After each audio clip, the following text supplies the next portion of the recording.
Thanks for checking out another episode of the Growl podcast. I hope you enjoy this one.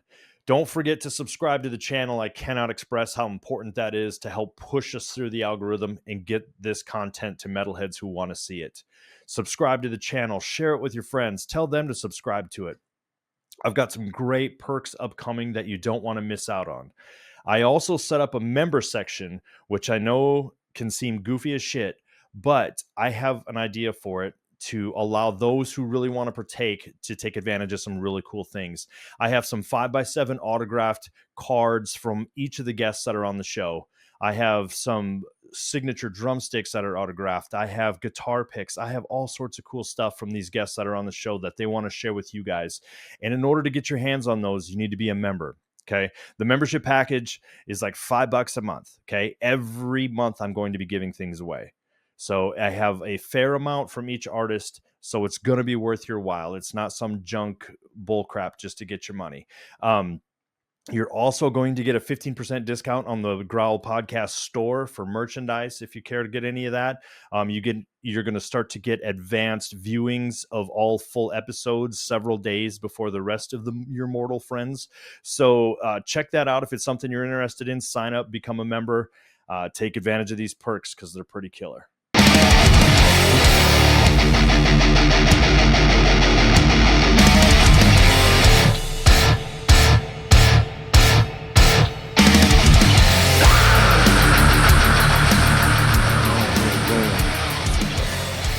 All right, today I'm joined by someone with an extremely deep well of knowledge and history in extreme music, the editor-in-chief and the man behind the machine that is Decibel Magazine, Albert Mudrian. So thanks for joining me, my friend.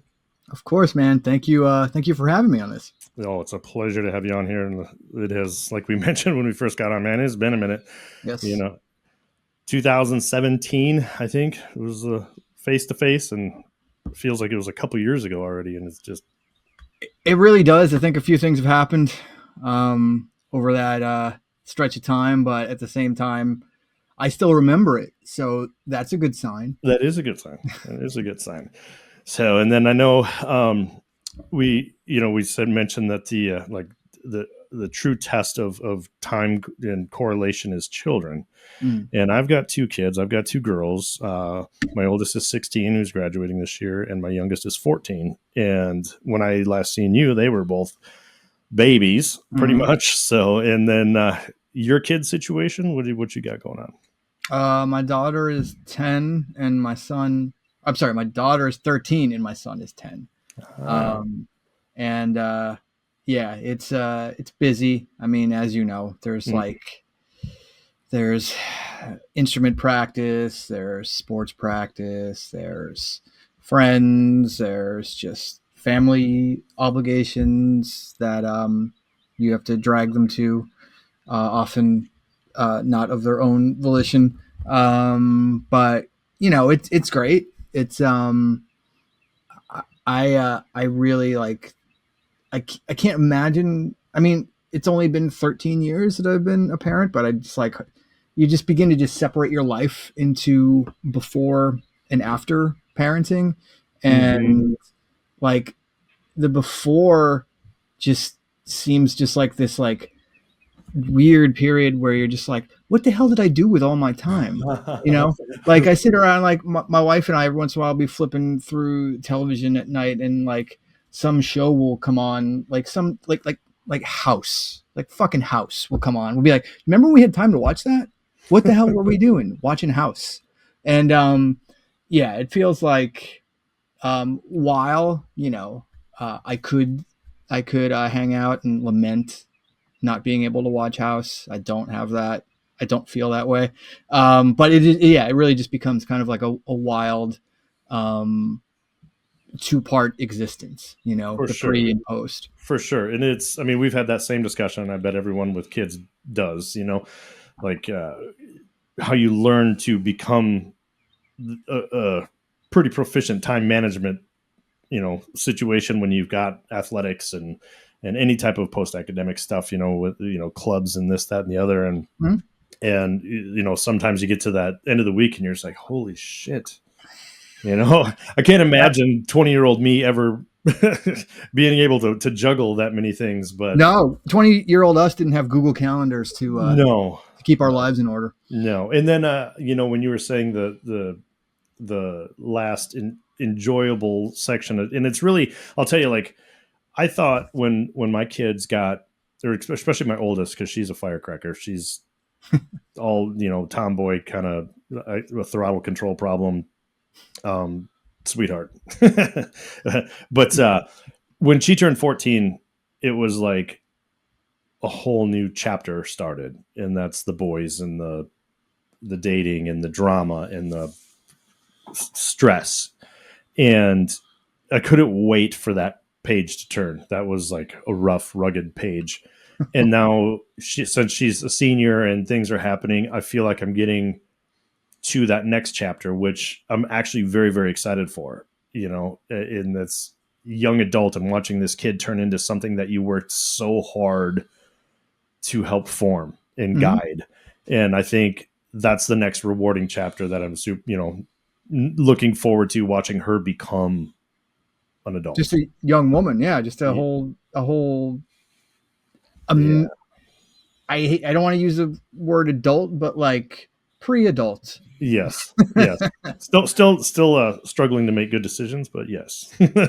Oh yeah. We have an indecisiveness problem with our daughter too. So I understand. Yeah. It's tough. The dating part's tough. So buckle up. I can't even get my head around it. So yeah, it's crazy. It's I don't know. I can't say that she's got a good little boyfriend now, but I say little and he's bigger than I am. But I was going to say, right. He's a good kid though. It's tough. Growing up a metal head, we are typically late bloomers, if you will, to the dating pool. So for me, it's like, oh wait, I don't need to think about this for 5 years. No, I didn't. It's not quite that. I tried to explain that to my wife. She's like, what were you like dating and stuff? I'm like, I didn't care. I just wanted to go play shows. I didn't care about girls that much. So, well, you're freshly off the Philly Metal and Beer Fest. Several years into it now. So, you've manifested now into a semi-annual, with Denver taking place in December, correct? Mm-hmm. Yep. Awesome. Well, I was lucky enough, as we kind of briefly mentioned, to be part of that back in 2017 with an old brewery that I used to run. What a unique and killer event. I mean, it is, how did it go this year? I mean, it's one of those things where I wish I could go every single year, and being so landlocked, it's tough for me to get to everything, but. No, I understand, man. I mean, it was probably the smoothest one we've ever done. It was our 8th one there. It's still at the Fillmore in Philly. So we're really obviously acquainted well with the room and the crew. So, I mean, again, after 8 of them in the same spot, you should have a good idea of what the hell you're doing. So in that regard, it was pretty rewarding to feel that kind of like efficient machine that you can turn something into after all that time, and still have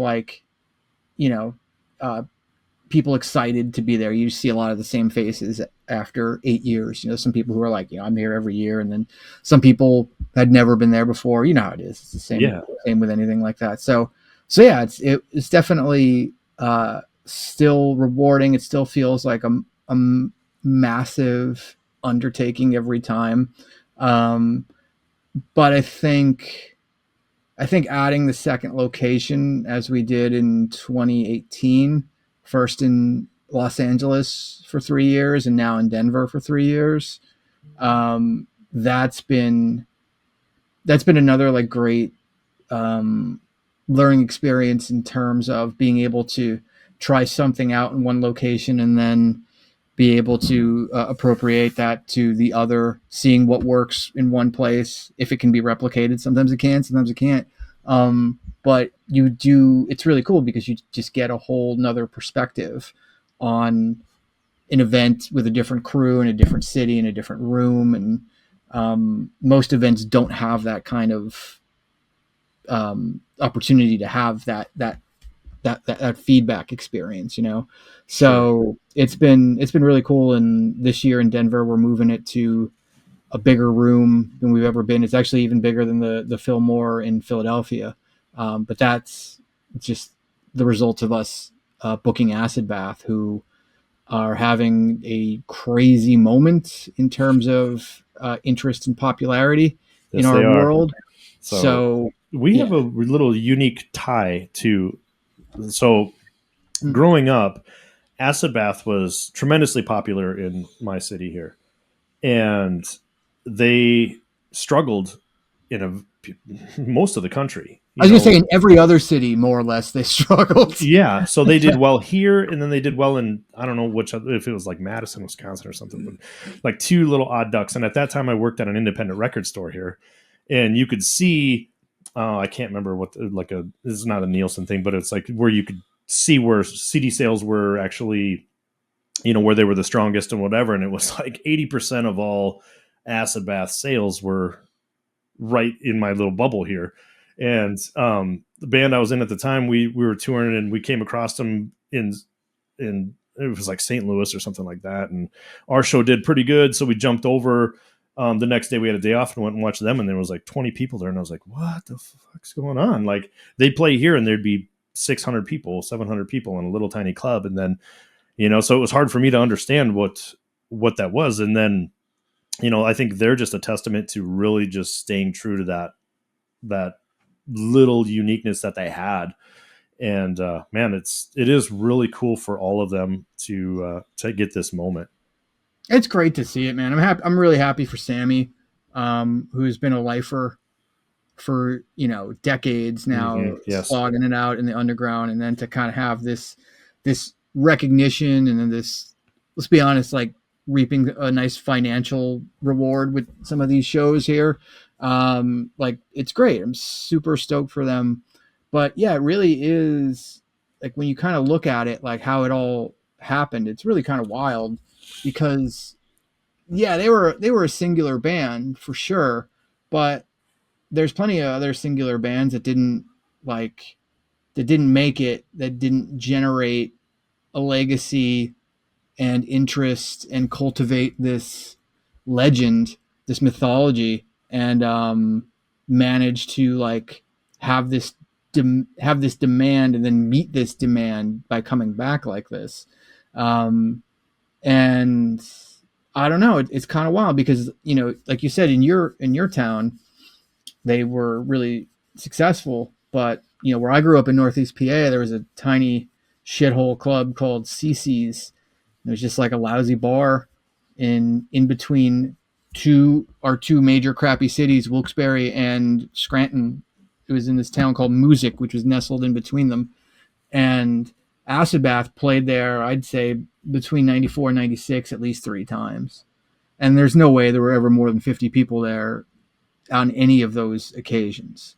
And it was a band that, you know, my group of friends were aware of, but they weren't necessarily really on radars for most people. You know what I mean? It was like, it was kind of a weird era of, I mean, in a lot of ways, like kind of the perfect era. It was like, you know, post death metal, things getting weird in the underground, and bands branching out, and they fit right in with all that stuff. But it was just like kind of the commercial nadir of metal, and extreme metal as well at that time. So they were just out of place. And honestly, like, I wonder, with like, if this happens without the success of Dax Riggs' solo career. Sure. Because I remember getting that record that came out probably like 20 years ago now, that We Sing of Only, Blood or Love album, and just being blown away by it, and just being like, holy shit, this is the Acid Bath guy, really? Right. And I think there were like a lot of people, like there were metal people who dug it, and then I think there's also obviously just found a non-metal audience as well. But just like how everything just kind of had to fall into place for this moment, you know, them taking essentially, 30 years to reactivate this, and every other band reuniting and performing within that space. There's an audience that's like hungry for something that they've never seen before. Right. And like they're serving that. They're filling all of these needs at once, and it's really cool. And it's, I'm happy that it's happening for them. I'm happy we get to have them play one of their, dozen shows or whatever that they're going to do in the US this year. And I think you kind of touched on a point there that I think is great. Anything that can force fans to research, do history, kind of dig backwards into the history of that, blended genre or whatever, really helps grow and lead to bigger and better things, I think. And I think as well with, for instance, even, this year with Dismember being on the bill, the power of history, it's really no different than your book, that it gives people something to call their own. And whether they heard Acid Bath, 20 years ago or not, now it gives them something to go back and they're like, oh, well, I'm a Goatwhore fan. And then, oh shit, I didn't know he was doing X, Y, and Z back then. That's awesome. So it gives people something to really dig their nails into, I think. Yeah. And I think that in a lot of ways, like all the stuff that we do with Decibel, it's kind of guided by that as a principle. Obviously we're covering what's happening now. Mm-hmm. We want to help break new bands. We get excited about new bands despite our aggressive ages at this point. But it's even from issue 1, the Decibel Hall of Fame has been a big part of what we do. And that's always been taking, a classic album and looking back on it and making sure people kind of understand what's happening now, but being able to connect the dots of where all this has come from. In a larger scale, Decibel books, putting out band biographies, putting out genre histories, whatever, like trying to present all that stuff. And then you just see it in that physical manifestation of a band performance. Like, oh, and then here's Dismember. They're going to play all of like an Ever Flowing Stream, and Exodus are going to play all of Bonded by Blood. And it's one of those things where it all ties together, not necessarily as part of a grand plan, but more of this natural aesthetic that guides us. Like, this is what we like to do. So it just like, I think people kind of like understand that like, if we're presenting something and saying this artist is important, here's a book about them, or they're headlining and they're going to play this record, you need to make sure that you know about this record, whatever it is. Mm-hmm. I think people kind of understand that we're really just, some, again, don't get me wrong, some of it's pretty fucking obvious, like, duh, Bonded by Blood. I don't think we're, this isn't like this isn't that far into the extreme metal course that you're going to get to that one. But, for, like you said, for other people like Dismember, that might not be a first taste of them, or even the, the Hall of Fame in the new issue of Decibel, Gorement, The Unending Quest. Mm-hmm. And I know a couple people have already commented to me, like they were stoked but surprised that we inducted it, because it's, it's a cult classic and of that kind of mid 90s melodic death metal style. But in the internet, I don't know how underground or cult anything is anymore, but like just this idea that we can like put our stamp on it and say, okay, this is in league, this is in the same echelon as these other just obvious genre classics that are part of everything that is meaningful to us as metal fans. I think that's exciting, and I think that I think people can still, there's people who are going to hear that record for the first time now. Right. I know that for a fact. And with Dismember, it's like I don't know that for a fact that like there's some people that will discover that band. I mean, I assume that's the case. I But would, I would think probably more than you'd think, really. And unfortunately, I mean, it's one of those things. Whenever I get into something, I always love to look at the origins and stuff. But I think it's because of my age, and so many things that I got into. I got into them because at an early age and an early development. And so the origins of things, to me, a lot of it is that's where the best shit came from, right. So Yeah, I mean, I wonder if it's just also a product of generations.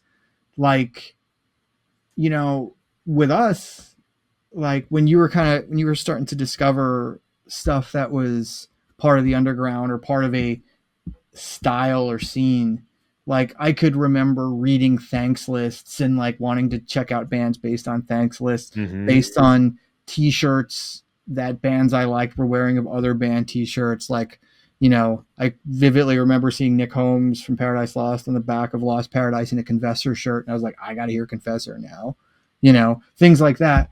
But doing that required legitimate research. Like you had to go to the record store, you had to either find the record or try to order the record or know a guy who knew somebody who had it. So there was this kind of, I think this obviously it was an investment of time, but with that, there's also this kind of emotional investment in the process where you're digging. Where now, and this isn't to say one thing is better or worse, but now like the idea of research is like can just Google that and like, oh, there's that whole record. Sure.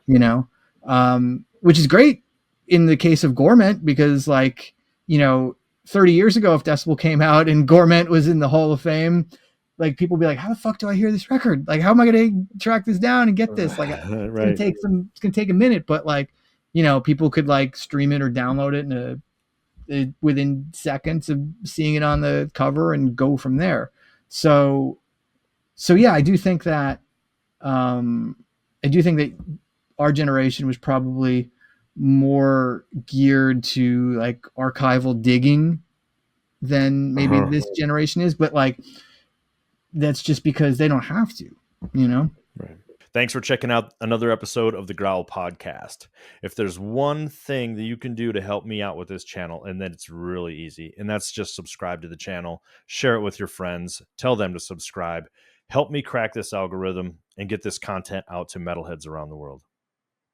Choosing Death was obviously your big launching point for, not only the book, but probably the magazine and the, your writing career. That was first published in 2004. Now you've done several revisions of the book with additions since then, like a 10-year anniversary, I believe. And I think one other one since then, right? Correct. Or two other ones. Yeah, there was 2004 via Feral House, 2015 on Decibel Books, which is a launching of our book imprint, and then a version that's the current version that came out in 2016 on Bazillion Points. Right. So that book is obviously made a huge impact, and it's one of those things for me. I've read it, probably half a dozen times. Just the chore of digging in and doing that kind of research. I mean, you're putting yourself under a microscope for one, because you're digging into an underground element that people are extremely passionate about. And I'm sure people would be, you make one little error on something and they're like, no, that was actually, 1996, or, you know what I mean? So you're really putting yourself under a microscope, but you did such a great job of putting all that together and, providing, because like we mentioned before, it's our generation was almost a generation of disconnect. It's whatever you got through tape trading or zines or, whatever, your buddy 3 states away could send you in a manila envelope for the zines in their area to hear about their bands. And I mean, it was really, like you talked about, our urge to be dumpster divers and archivalists and really dig for information.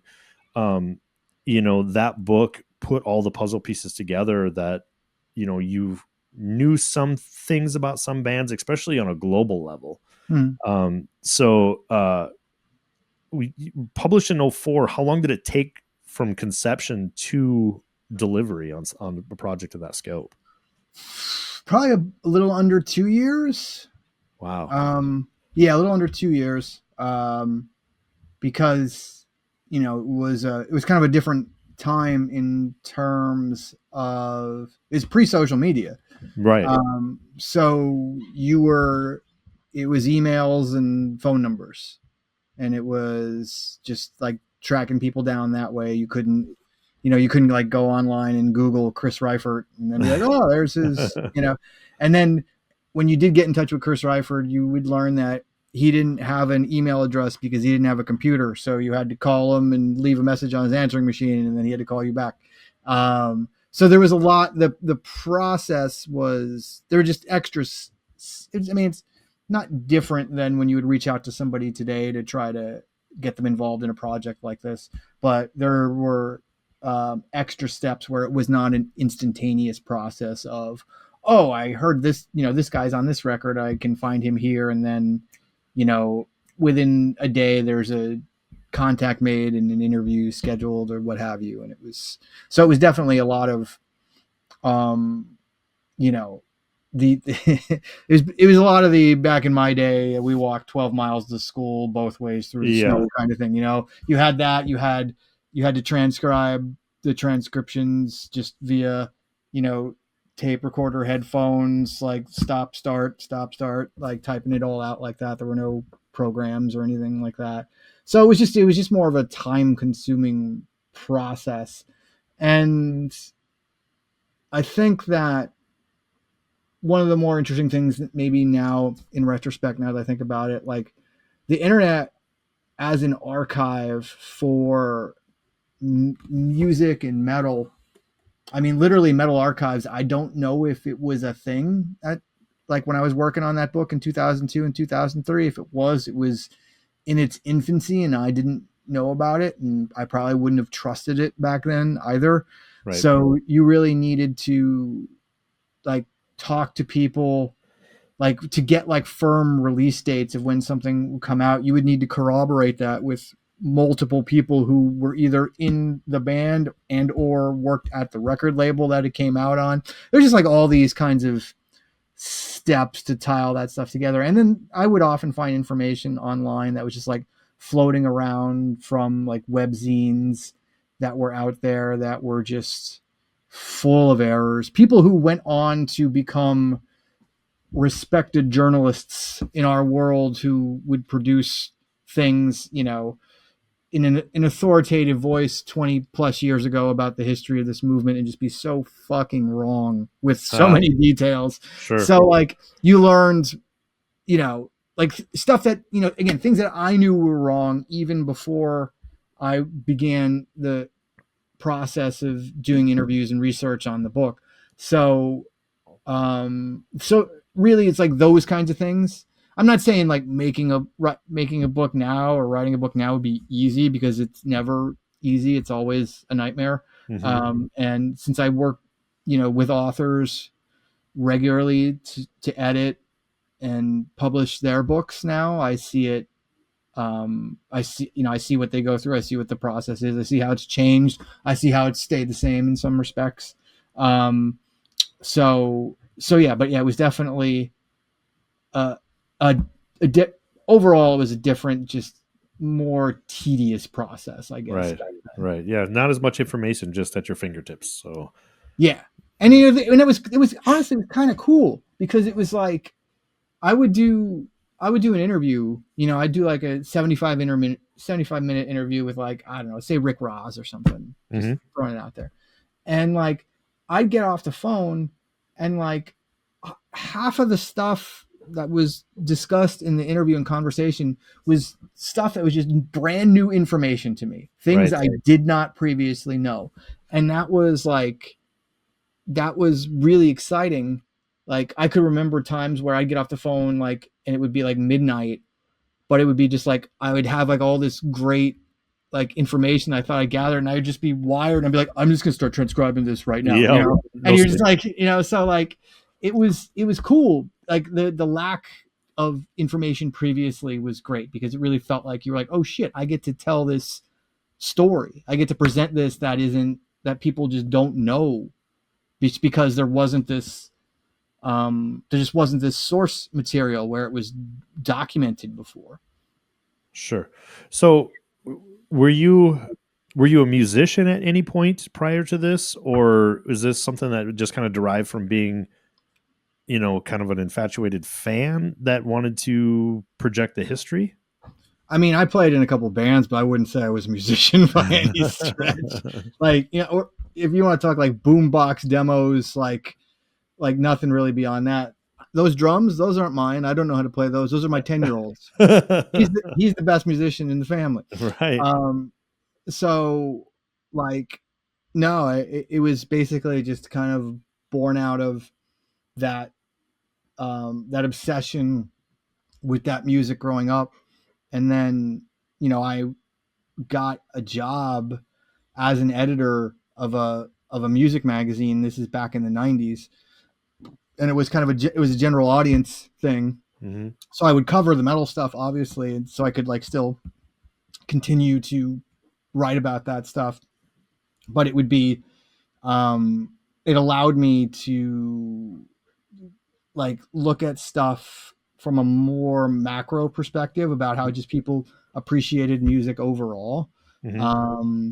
So that, I think that kind of helped me. So what I'm looking for, like, just process all of this, like, and then how to interpret this for people who were, the hardest hardcore fans of this stuff, who didn't really give a shit about anything beyond it, but also for knowing that there were plenty of people who were like me, who at the time had an interest in music beyond this stuff. And the sad thing is, I don't have that interest anymore because I don't have the time to sit. I don't have the time right. to dedicate. Totally to understandable. It. I've just lost the plot. Like I definitely like enjoyed like, normal rock music or alternative music or punk music or whatever, growing up and early into my career. But once Decibel launched, that window for that stuff was just like slammed shut because, there's this dozen new records that you need to hear right now, right? From this stuff that you need to cover. But I know the original question is about me being a musician. Absolutely not. And just that kind of, like I said, that obsessive fandom that drove me in this direction. Sure. So I was born and raised on death metal. So I got in my first death metal band in 1989. It's just, I went down an extreme road very fast, starting in 84 and consider myself incredibly lucky to take that road. But I think like a lot of metal fans, I've always been very selective on the things that I like, in, omitting the things that just, not that they were bad bands, but they just didn't connect with me. Mm-hmm. And when going and taking on a project like Choosing Death, you don't really have that option to just exclude things that, whatever. So did you stumble across I'm sure you did, a bunch of knowledge and bands that maybe, were catalysts in their specific regions that you were completely unaware of? Not so much that I was unaware of them, but unaware that they had like an impact on what became the core of my listening. Mm-hmm. Like things like I knew about Siege, just from Napalm Death talking about them ad nauseum in the early 90s, and then Relapse later putting out the Drop Dead cassette. But I didn't, and I knew that Jay Mascis played in a hardcore band in that same area that was like pre-Siege, which would be Deep Wound. But I didn't realize the impact that Deep Wound had on Siege, and then onto, obviously onto Napalm Death and Repulsion and things like that. So I think it was more like it wasn't like there was some band that existed that was super important. I mean, I guess maybe the closest thing to that, maybe like Nasty Savage. Sure. Yeah, they're one for me for sure. Like I remember my brother had a Nasty Savage record and I was like, right. And then, that just didn't resonate with me at all. And then, come 10 years later, as I'm really getting into stuff, like I mentioned, I love the roots of stuff. And then people would be like, oh, well, did you ever get into Nasty Savage? And I was like, not really. But then I have to go back and why didn't I? Why? There was a few bands like that in one of them, oddly enough, like Cancer, I totally didn't even like, it just didn't, bands like that to where it's like, okay, now 10, 15 years later, I can reconnect with it. But at that time, I just skimmed them and went over it. So, Right. it's just, I think it's just a trait that maybe isn't the best trait that of my musical traits, but definitely one that I still have today. Like there's bands today that I brush off way too quickly that I have to force myself to go back and stew on them for a minute, especially with new bands. Oh, with new bands, definitely. But that's like, it's kind of fun when, maybe you might be a little dismissive of a band at first, and then like you hear something that hooks you, and you go back and reinvestigate the catalog, and you're just like, holy shit, yeah, this is awesome. And Nasty Savage, for me, they still really they even aren't that band, and I don't think anybody could really call them like even a death metal band, but like their influence and impact on the metal scene in Tampa, and their nurturing of Obituary and Death and Morbid Angel, and like just like what the groundwork that they laid and guidance they provided, that stuff probably doesn't develop like that without them. Oh, for sure. Yeah, no, sure. So I get you. I mean, there's still bands that like I have failed to fully investigate, like, and then there's bands that like I have investigated that are pillars of like the existence of extreme metal, and they do jack shit for me. I don't get it. Like, yeah, like I don't want to even mention them because like there's bands I've literally booked them for the festival. I know exactly what you're talking about, and right. Yeah, and I hold a tremendous amount of respect, especially longevity wise. If you're a band that can last, 20, 30 years, that's a miracle, But where I'm just like, like I can't, no matter how hard I try to force it down my throat, I can't take it. Oh yeah, and it's like sometimes it is like a generational thing. Like this band, like I'll be 50 this year, and dudes, welcome to the club. Yeah. But dudes who are like 5 years older than me worship this band, worship them. And I'm just like, I wonder if I was just 5 years older and I didn't have, I wasn't exposed to the stuff that came just that after, generation, that half generation. Like, would this be more meaningful to me? I'm sure it would. Much in the same way that like those people who are 5 to 10 years older, like, and I don't mind talking shit about this band because I hate them. Love Kiss. Like I hate Kiss. Don't like Kiss. Yeah, sorry. Okay. I just hate Kiss. I never got into them. I'm kind of like impartial. I've tried so many times, and it's just like, to me, it's just like the expectations are so high with all of it, the presentation and the visuals and the music hits, and you're just like, oh well. But you know what I mean? Like, if I was,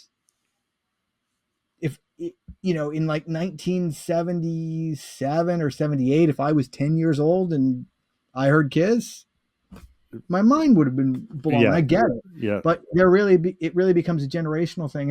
And I got to give the younger metal fans credit, because a lot of them don't have that problem of like kind of going back and like appreciating stuff that's like multiple generations removed, that's like old man metal these days, like some kid who's into, I don't know, Knocked Loose, like they're not gonna reach for Morbid Angel, but they aren't, in all likelihood, they're not just going to dismiss Morbid Angel. Right. Do you know what I mean? Yep. Like, and I give the new generation way more credit for that, even if I'm not on board with, the music they're producing. The attitude, I think, is fantastic. And I see way more of that.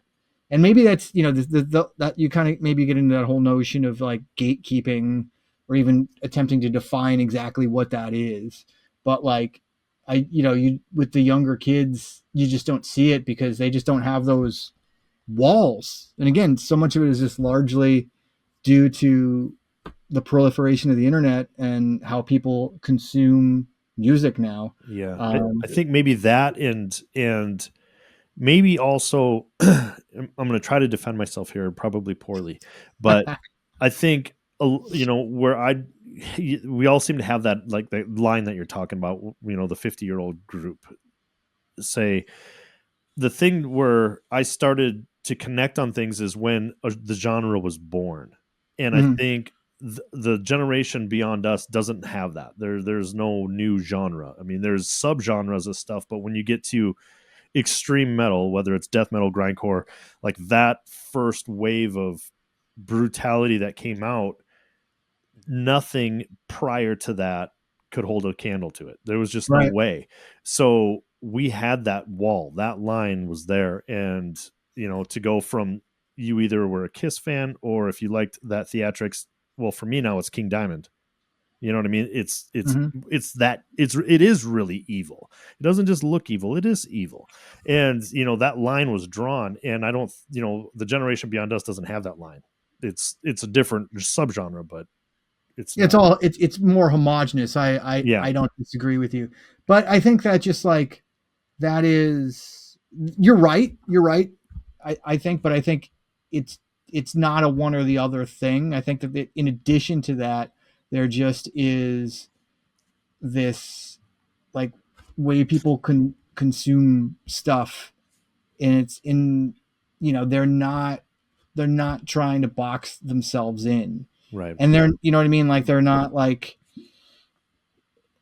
you can look at some of these tours that are like even going on, like, or some festival lineups, and you just see like Lorna Shore playing with Cannibal Corpse, right. Right. And it's like, okay, I don't want to go to that show, but I'm glad it exists. Right. I think that's a positive for that generation. And, maybe some old farts go out and do like the Lorna Shore band. It's not the worst thing in the world either.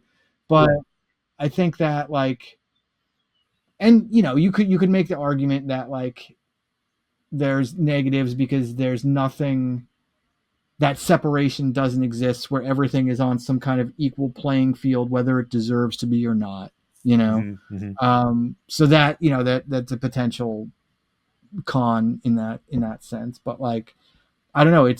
I think again, you are right, because it's like, you have this point of an entire movement. It's not a genre, it's a fucking movement. Absolutely. And now it really just is like these, like, now we're just into new micro genres popping up here and there that people can like tie into, and labels can sign like copycat bands for 2 years before people stop giving a shit about it. Like, like you have those like, Truth. Oh, cool, you're hardcore you're a death metal influenced hardcore band. Awesome. Great. Like we got, here's the clock's ticking. Let's go. Then, yep. But like, yeah, it's different than a movement, which is what you're talking about, what you were there for the genesis of. Right. Which, like, I could say it a million times. We're blessed to have been, not only born in that area, but just to have our eyes open when the opportunity came to listen. It just, gosh, I can't even imagine what life would be like, had I not, but left-hand path, You might be at the Sleep Token show. I don't know. Well, I'm not. So, so Decibel, 20 years was last year, right? Mm-hmm. That is impressive. I mean, for a multitude of reasons. We'll start on the whole, any business that makes it past 4 years is doing well.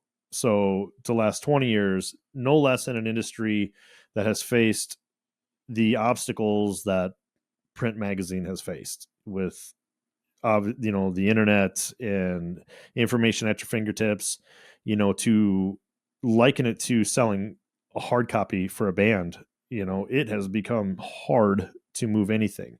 So for you to pull it for 20 years is incredibly impressive, and you should be incredibly proud of that. Do you, through this process, look back on when you first got started, your first year of stuff, second year of stuff, kind of flip through the magazines, not necessarily to be like, oh, that was so rough back then, but to look how far you've come? No.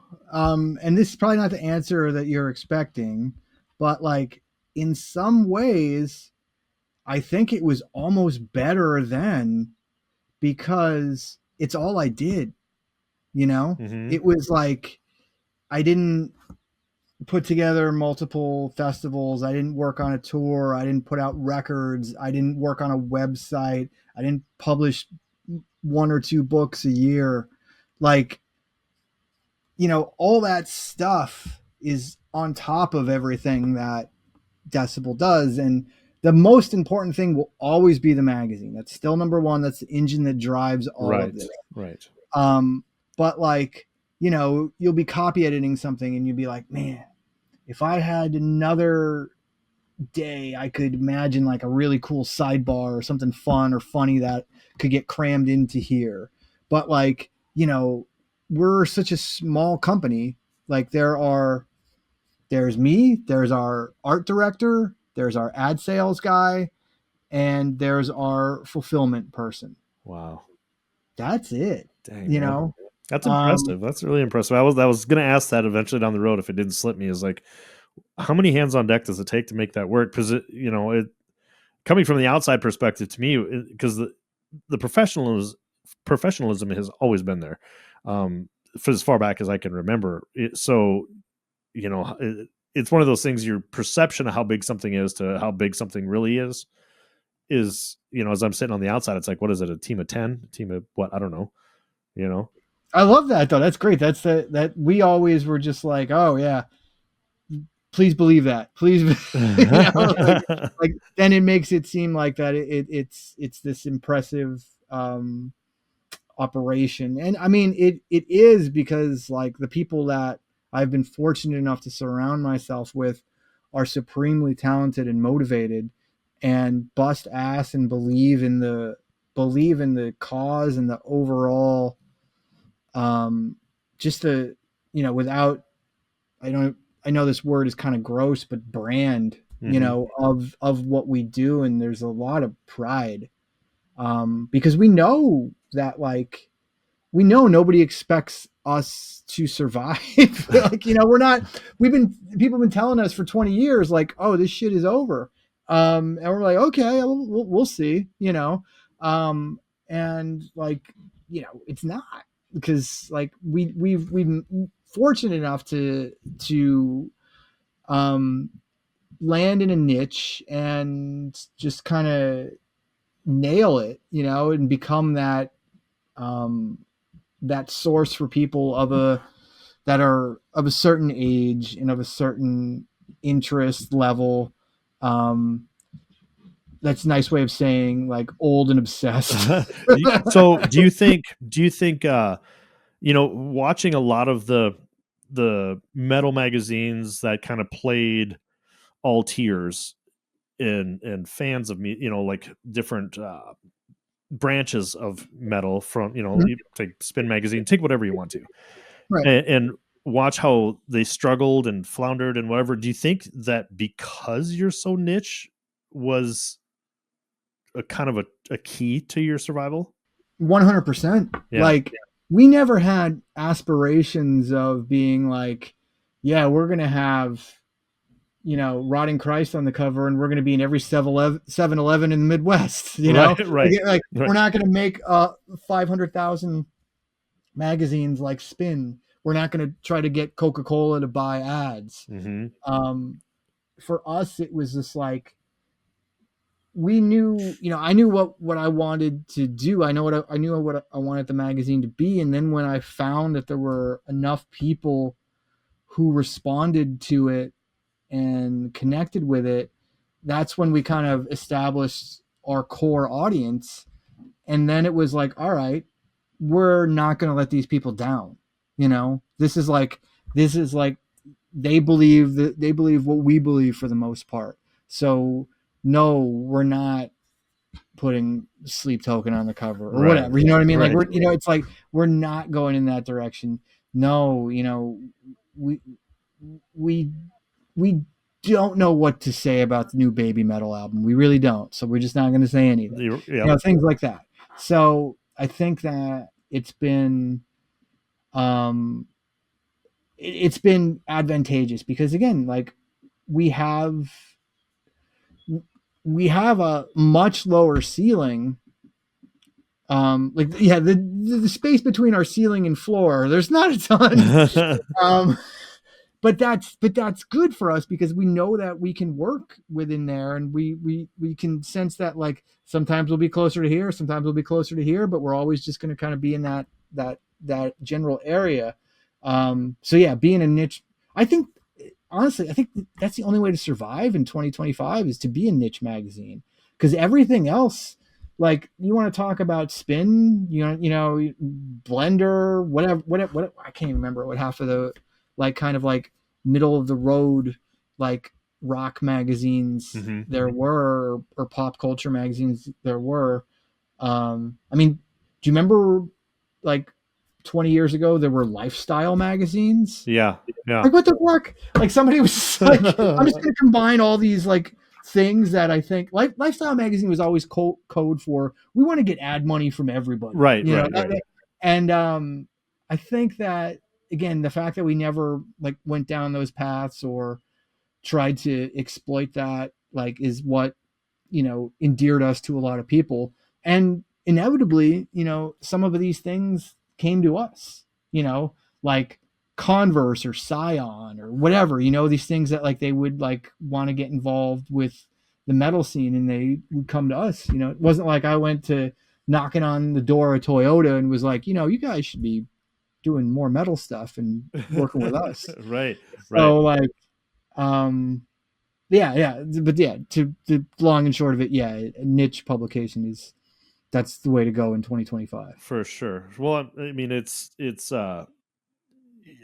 I always kind of say there's really only two like solid niche genres, and that's extreme metal and hip hop, and they function very much the same, just in a polar opposite type of way. And they're both the kind of music that they're the only ones with an underground, and that's a buying underground, because rock doesn't have it, pop music doesn't have it, country probably doesn't really have it very strong. It's just not organized.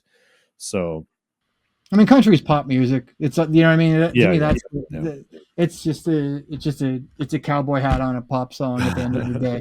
So like, so I agree. I mean, I think you're right about that, and I think that obviously there are mainstream and commercial metal bands, but again, even their ceiling is just like so much lower than the biggest hip hop artists in the mainstream, Right. But again, that's those two. There is definitely a correlation with thriving undergrounds that have maintained excitement for decades and brought in new generations of people for decades. Thanks so much for checking out another episode of the Growl Podcast. Hope you're enjoying these conversations as much as I am. For those of you who subscribe to the channel, thank you very much. For those who haven't, what the hell are you waiting for? I have a question for you, and it's going to kind of play into a previous comment of mine. So when it comes to personal taste and public taste, so something is going to be, more consumed by maybe your younger demographics or whatever, is separating those two things from your personal to add them into the magazine and stuff like that. It's got to be a little bit difficult to stray from like, I don't really like this shit, but I have to do it type of deal. Is this the way you want to dance around saying about like covering deathcore bands or something? Like, is this the pretty much? I was trying to be nice. No.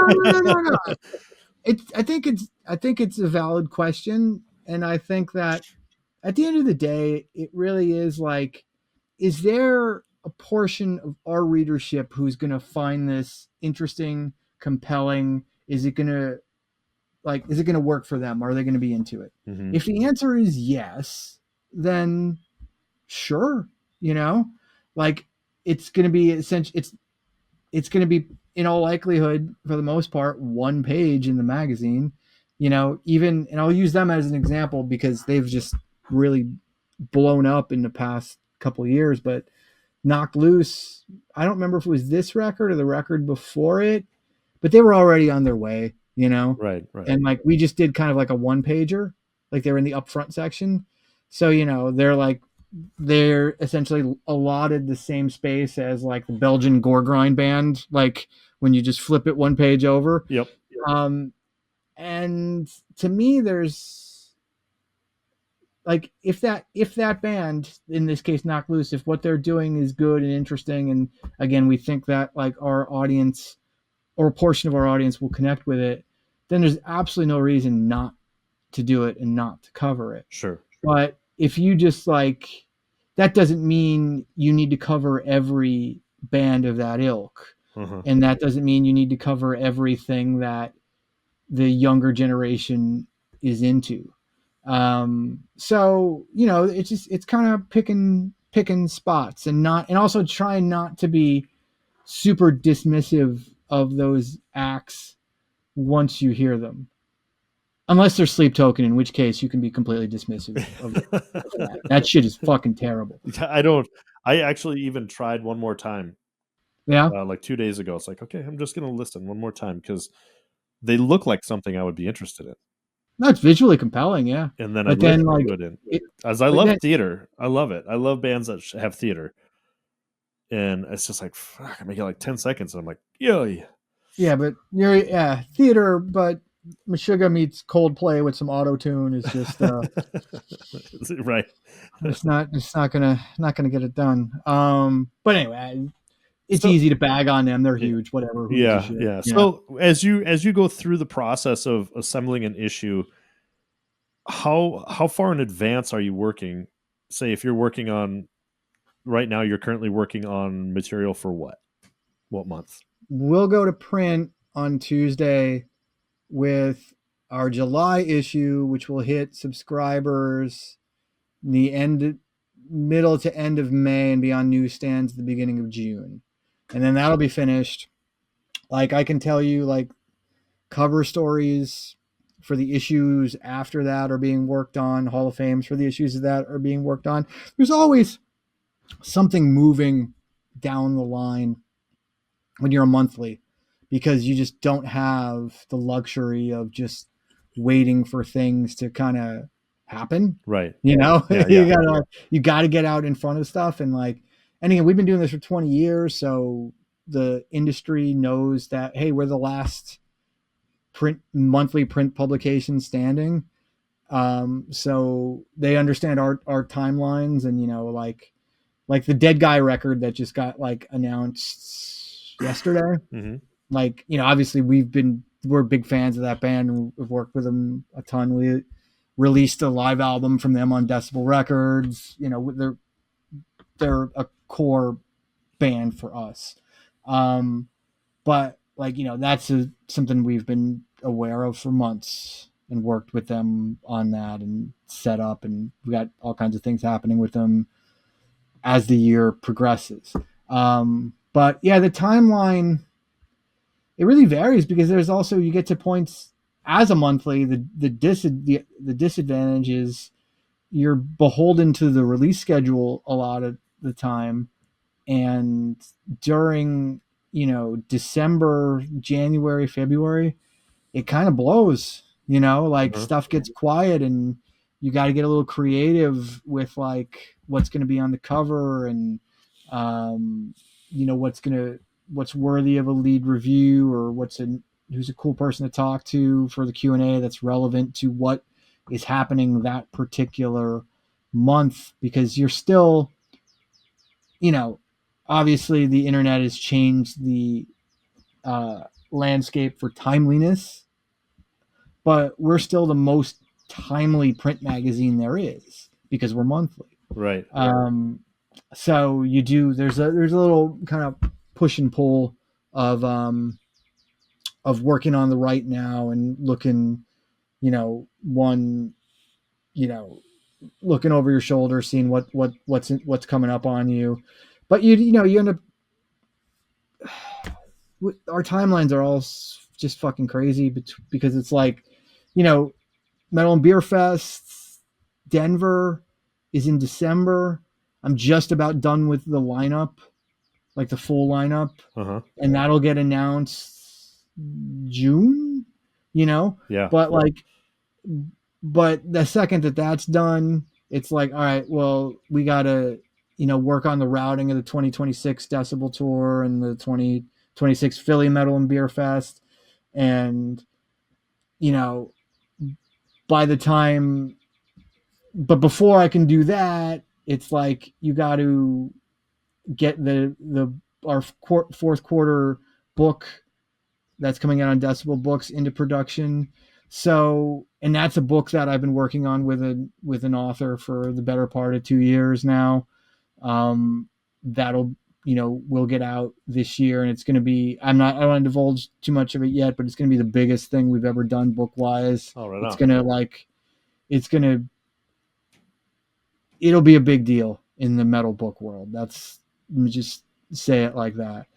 So, you're working, your timeline is always like ahead, but there's just certain pieces that are just moving at all times, because if they're not moving, it's all going to come crashing down. Like if I don't have half a dozen Hall of Fame pieces in production, I'm going to get to, 2/3 of the way through the month and start our production cycle, and I might not have a record that we can induct, Right. I might not have the time to pick a record, see if everybody's available, make sure nobody hates anybody, make sure everybody's still alive, like all that whole process, doing all those interviews, and then like some writer having the time to turn in a 6,000 word piece and us lay it out. Like it's not a 1 week project. Right. So stuff like that is just always kind of moving in the background. Yeah. So I suppose you got to have multiple irons in the fire just in case this one doesn't come to fruition, and you can pull this guy make sure you have the content. So there's a working Word document that has like just various states like of completion for dozens of these pieces. Right. So communication has to be a huge, just like the cornerstone of what makes that whole thing work, and I guess so the crew that you have right now, have you guys been a pretty solid unit for a while now? The Freelance Contributors? Yeah. I mean, there's probably half a dozen who've been here since issue 1, which is fucking nuts. Wow. And then there's multiple generations really of writers now for 20 years, because it's like there's like people who came in first year, there's people who came in 5 years in, there's people who came in 10 years in, 15 years in, and there's other people who cycle out, they just kind of stop writing, or they get different types of jobs, or sometimes they just kind of like the occasional people who just kind of float away and not really leave that forwarding address, if you will, and you're right. like, okay, whatever. But like it's really neat because it's just like this like evolving family, like even at Metal and Beer Fest in Philly a few weeks ago, whenever it was, there were over half a dozen just Decibel contributors who were there. And these aren't like full-time staffers. These are like just freelancers who we've worked with for years and years and years, some of them. And they all like, it's great because you see them all. And, sometimes it's a little nuts, as I'm sure you remember at these things where you're just kind of passing by, but you really get to spend a few minutes with everybody and talk to everybody. And then just hitting them up afterwards, be like, okay, cool, let's review this shit. What set do you want to write about? What set do you want to write about? And then you just, like that's the review of the fest is in the issue that we're working on now, and I just copy edited it yesterday in its final like laid out form. And it's cool because it's like, oh, here's all of our people, here's our family of like a good portion of our family, and they're all, at our event and like talking about this experience. And it's just like, it's just fucking cool, Yeah, you mentioned something about the chaos nature of the fest, which it's almost like you can't prepare yourself for it.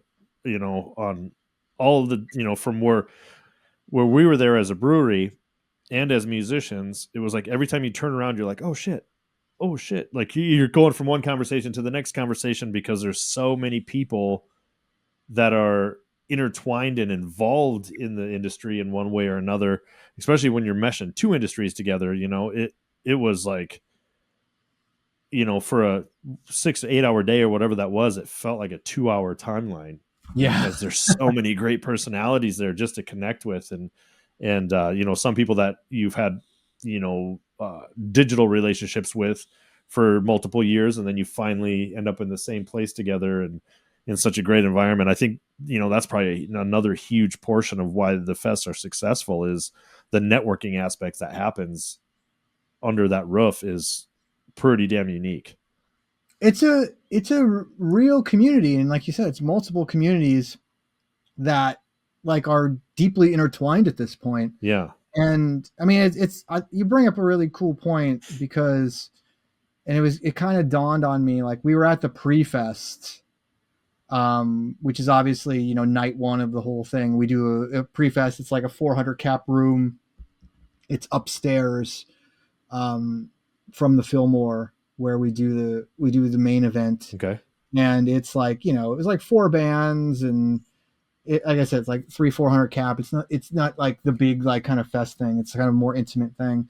And every year, as like the fest approaches, or every 6 months, I guess now, as the fest approaches, my anxiety levels just kind of start to get higher and higher, knowing all the things that have to happen. The fact that I don't live in Philadelphia. I live north of Washington, D.C. in northern Virginia, or south of D.C. in northern Virginia. So like I have to get my ass up there, settle in, like, do all the work, whether that's moving like all of our merch into the venue, or again, like setting up whatever, all the boring minutia nobody wants to hear about that goes into putting an event together. As you get closer and closer to that event, it just like kind of stacks higher and higher and higher in here, and you're feeling it. And then I was maybe an hour into the pre-fest, and I was looking around the room, and everywhere I turned, there were just people who I knew and appreciated, and when people you see them, you just want to hug them. Yeah. Because you know who they are, you know what they're like, you know why they're here. And you just remember, it's like that moment, it's all like, oh, that's why we do all this shit. That's right. That's why we're all here. It's this, at the end of the day, it's this community. It's this group of people. It's this shared, like-minded aesthetic that just brings us all together to celebrate all of this stuff and be in each other's presence. And a lot of these people, I see them once a year, and this is it. And it's great, and I love it. Some of them I'll see in Philly and Denver. Some of them I'll see at like MDF. But there's a lot of them that this is it. This is when I'm seeing them, and it's like this. I might not see them without this. And I think, a lot of those people, they feel the same thing. And that's, to expand on that point of like, oh, it's cool, this person's here, and bang, bang, bang, and it like fucking flies by. And it's wild because it's like, these are like 8 hour days, and it's like, like I'm flying through stuff, and it's like, wait a second, main support band's wrapping up. Like we're about to get to the headliner. It's like this thing, and it's this thing that you work on for, more or less a year, and it's just like, gone in like 2 8 hour increments. And right. To try to find time to enjoy it at the same time, I definitely want to make sure I want to try to make it out to Denver here this year for it. So That's gonna be a good one, man. Yeah, it's definitely something to where if you go once, it's hard to not ever go back. It's such a unique festival, and in an era when it seems like it's virtually impossible to run a festival in the United States. It's weird, man. I think that in a lot of ways, there's almost too many festivals in the United States now. Like I kind of look around and I see like some of them have gone away mercifully. There's a few that clearly I want them to survive as long as possible because I think they're great events. They're well organized. They're respected. They bring good communities of people together. And then there's some that I see and I'm just like, why are we doing this? Right. Like who asked for this? So yeah, I mean, honestly, in 2025, there's challenges everywhere in entertainment, whether, it's the music industry, live events, print magazines, books, records. And fortunately I get to do all of them. I know I picked the right. Well, you've done a great job on taking and finding opportunities to build your brand, and in ways that seem like, okay, that doesn't seem like it makes sense, but from maybe an inside perspective it feels that way, but I think from an outside perspective it just feels natural. Like, the magazine that, when you say it out loud, seems weird. The magazine that puts on festivals, runs tours, does books, and a record label, it seems weird, but from an outsider perspective it doesn't feel weird. Yeah, because it's all you definitely, you talk about expanding the brand, and I always look at it like how do we, like, can we do this in non-gross ways? Like it's always like, they say you're not supposed to use yourself as your demographic research, but for me it's always just been like, would I want to go to this thing? Would I want to read this book? Would I want to hear this record? And if the answer is yes, then I feel like there's a good chance I'm not the only one. Right. Exactly. And that, like, that it's going to make sense to our readership and our attendees. And I think it's like, again, I think it's natural. And yeah, like when you say it out loud, it's a magazine that does this stuff. And I guess the question is like, why didn't any other magazines do this? Right. Right. Like nobody was stopping them. And maybe it was just because like it was in most of the magazines aren't around, and in the heyday of magazines, you just kind of, all you needed to do was the magazine part to ensure your growth and survival. But for us, it was clear that if we could develop other revenue streams, everything would have a greater chance of surviving and growing. Right. And we definitely live, and I'd say like the last decade is a decade of learning how to duck and move. If you're running a business, like you got to be able to turn on a dime to adjust. And I'm not talking like, for your magazine, like, the bands are all different. It's how you get things in front of people is different, completely different. Yeah. Oh yeah. So, looking at these types of things, it's shows bring attention back to the bands, which brings it back attention to the magazine. It does make sense, Yeah. What do they call it? Multi-tiered marketing. Yeah. Yep. Within yourself. I don't know. I went to school for English. Don't ask me.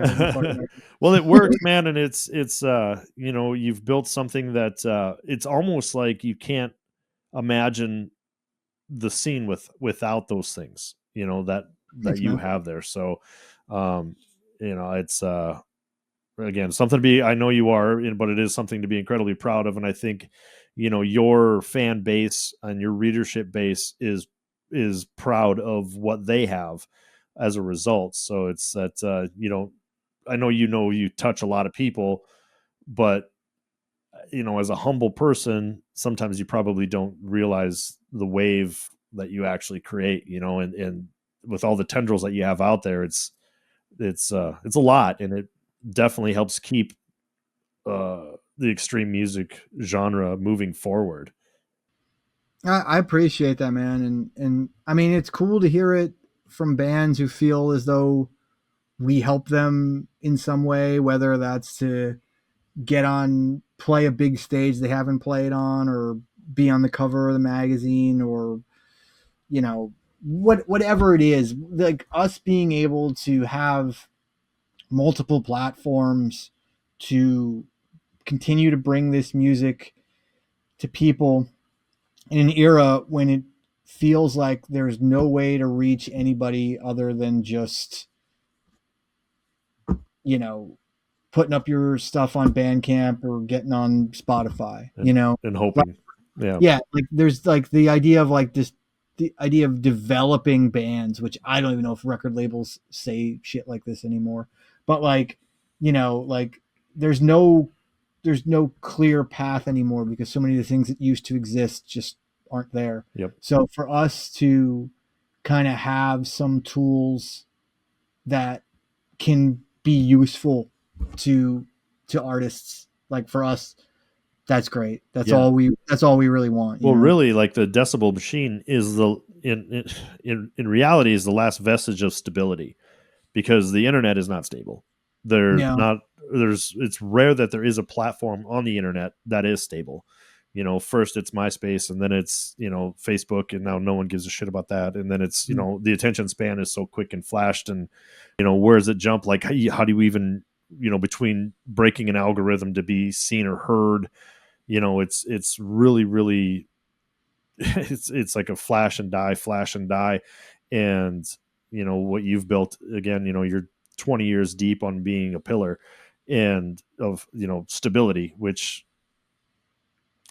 show me something else that is, and I'll listen, but I don't think there is anything. No, that's awesome, man. Thank you. Yeah. And like you said, it's like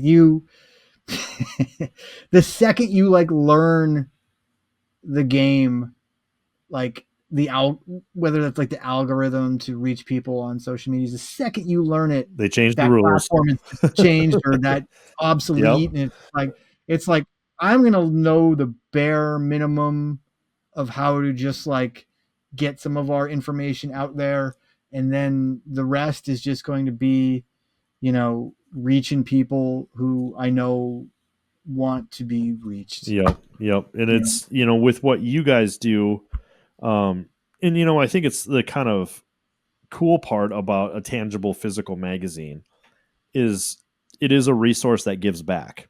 The internet doesn't give you anything. It takes a lot from you, but it doesn't really give you anything at the end of the day. And being able to, I think that same way about, digital music, it gives you very, very little compared to what a physical, tangible hard copy does. Or same thing with reading a book online, having that book in front of you and holding that book or holding that record or holding that magazine is that connection that happens by having that tangible piece. Like I say, the internet doesn't give back where physical media does. Yeah. And gives your kids something to throw away when we die. Right. What am I going to do with these 10 boxes of magazines? Your problem now. Yep. They could just delete our hard drives, and that's easy. Awesome. Well, what do you got? Obviously you've got the Denver Metal and Beer Fest. Yep. Let's talk about that for a quick second. You mentioned you got Acid Bath on there. Yeah, we got Acid Bath are headlining one day, and Blood Incantation are headlining the other. And obviously that is a hometown show for Blood Incantation, who've not played. They've not played Denver since Absolute Elsewhere was released. Oh, wow. So it'll be a really kind of like cool homecoming for them in a big ass room that they've never played before. Awesome. But yeah, we got like a bunch of other stuff I just can't announce yet until June. But like, that was going to be the next thing I was going to ask you. Yeah, there'll be there's a couple full album plays, special sets. There's some bands who I don't know if they've ever played Denver before. There's a lot of cool shit. I think that people are going to be really happy with the lineup. I mean, I know that people are already happy with Acid Bath and Blood Yeah, for Incantation sure. because we're only selling like 2-day passes right now, like weekend passes for the whole thing. And honestly, the sales for that alone with 2 bands announced are fucking nuts. So Good, like, good. like I would like if people are on the fence about going to this, I wouldn't. Once the full lineup is announced, I would encourage you to get your tickets then, and So not what's the cap of that venue? the cap of it. If it's a normal show without a number of breweries that we need to stick in it, Yep. it's 3,600. Okay. And just by comparison's sake, the Fillmore Philly is 2,500. Awesome. Okay, so how many breweries are you, for someone who hasn't been to the fest before, how many breweries do you guys have there?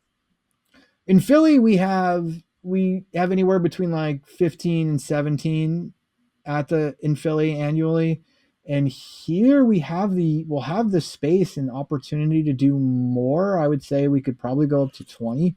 But I haven't really even I be honest with you, I haven't mapped out how to do it just yet because it's going to have to be maybe a slightly different. It's a completely they're both Fillmores, but it's a completely different configuration of a room. And it's also like, like we were also to the point where we haven't reached the point in ticket sales where we have to start like worrying about, all right, how do we fit all this shit in there? Uh-huh. But I believe we will get to that spot. So yeah, we're going to have to put like a hard number on, how many breweries we can fit in there. And honestly, I don't see a scenario where we can sell to the typical room capacity and fit everybody who wants to come to the show and the breweries and have it be a good experience. Right. We could fucking jam everybody in there, but like, why make everybody miserable when you don't have to just because you want to sell a couple hundred extra tickets? Like, who cares? Right. So, and then do you do, I remember, and this is obviously going back to the first run of it, you also have like secondary vendors in there as well for. Yeah. We have a little, a full merch market. The one in Philly is really kind of expanded. And in Denver, we didn't really develop it much because the room that we did it the first 3 years, it's 3 years. So this is the 4th year in Denver. Jesus. Keep dragging. There's that time again. And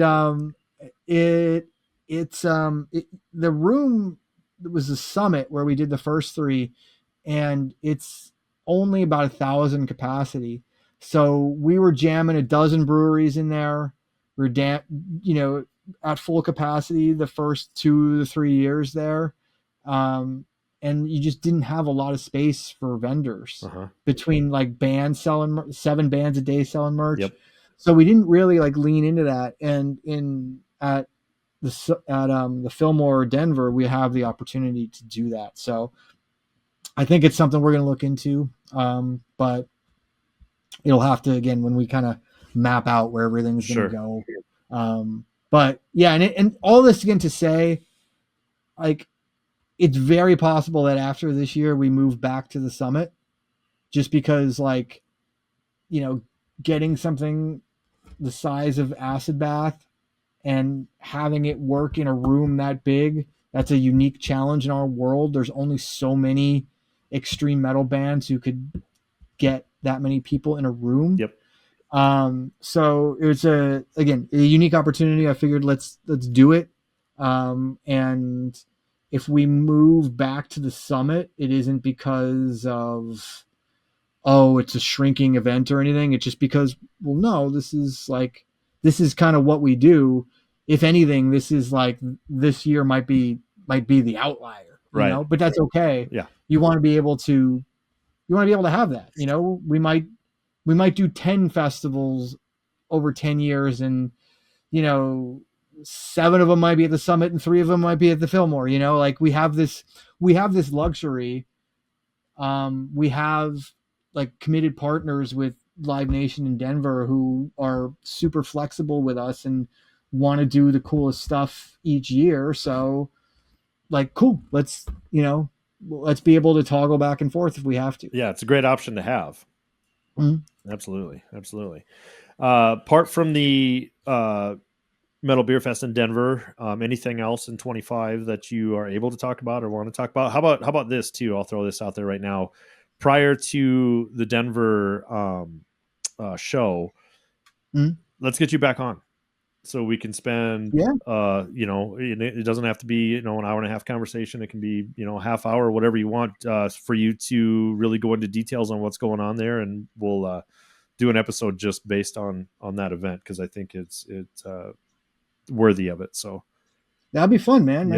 I can kick you the lineup offline and then get you like fucking locked in to go. Yeah, that'd be awesome. And just send some information on that, and we'll kind of set some time to set aside. I think it'd be awesome too to get out there and actually bring my gear out there and try to hook up with some people out there. It'd be a good opportunity for it. So yeah, man. But anything else besides that you want to throw out there? We just very recently reissued our Paradise Lost biography, No Celebration. All right. But we did it on a super badass expanded edition with like fancy gold embossed printing.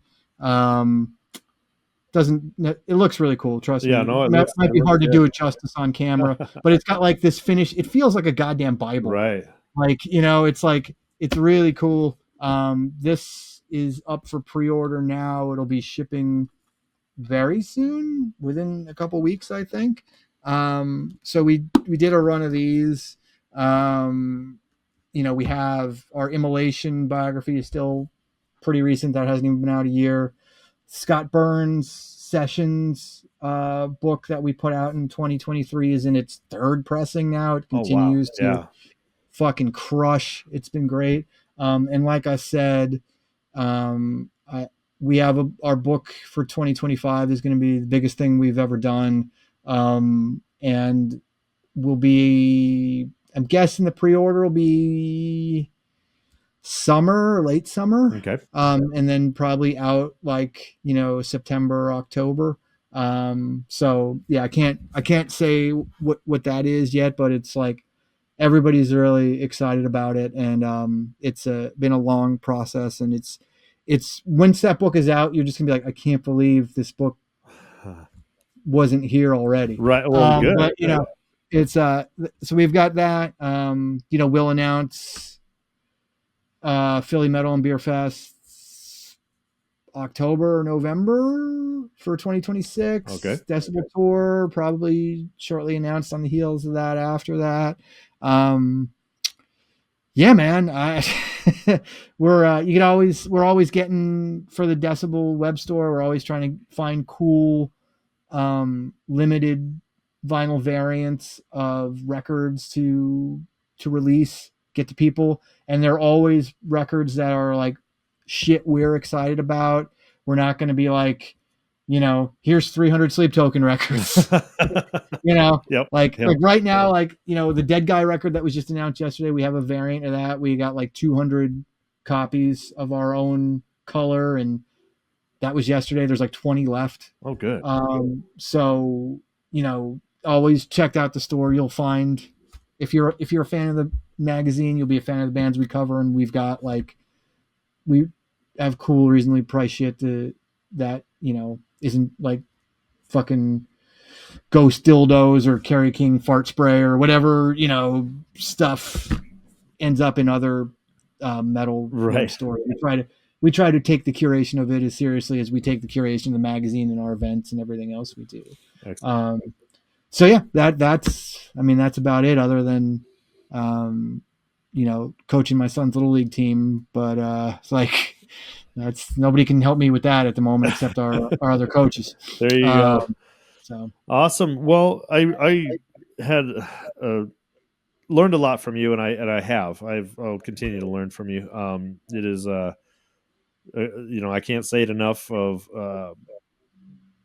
how important of a role you've played for someone who's never even played in a band.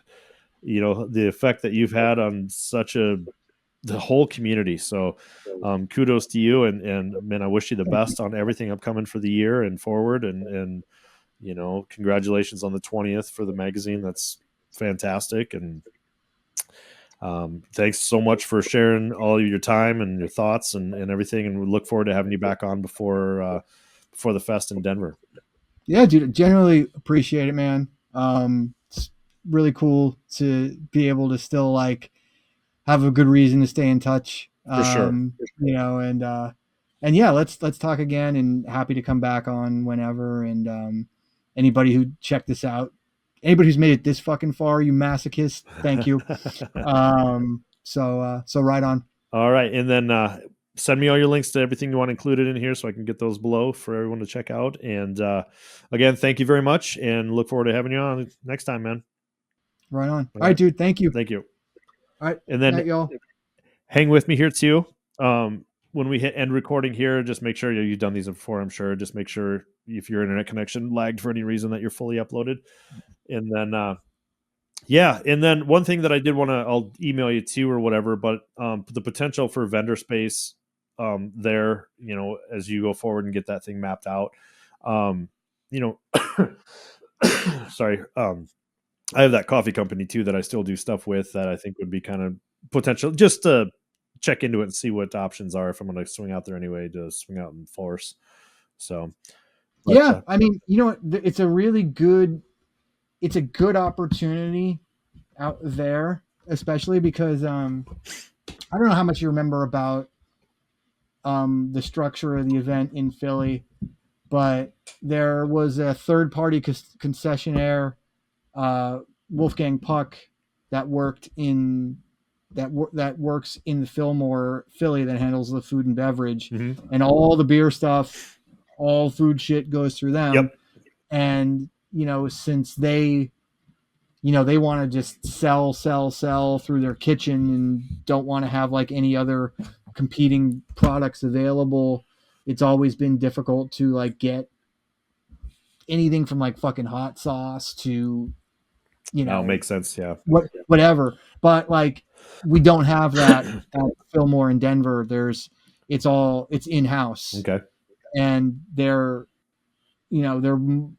much more agreeable to like bringing in like coffee and stuff like that, and working with people, and like, even, occasionally, like if it gets to the point where there's like some sponsorship opportunities or whatever, like working with people and actually selling some of the stuff there. Sure. Yep. But anyway, that's like way, way, way down the line. But what I'm saying, the bottom line is like Denver's a better opportunity for that kind of stuff than Philly. Sure. Okay. Perfect. Well, I'll stay in touch with you, man. I'll kind of shoot you an email and just kind of touch on some of these things, and then however we can work together in the future, I'd love to do it. So yeah, that'd be great, man. All right, brother. Well, have a wonderful night. Thanks for your time again. I greatly appreciate it. Of course, man. Thank you for having me. And if you need something, just hit me up, but we'll talk more via email. Yep. Sounds good, man. Have a wonderful night. All right. Good night, dude. Yep. See you later. Thank you for tuning into this episode of the Growl Podcast. Please hit those like and subscribe buttons and help spread the word that death metal is alive and well.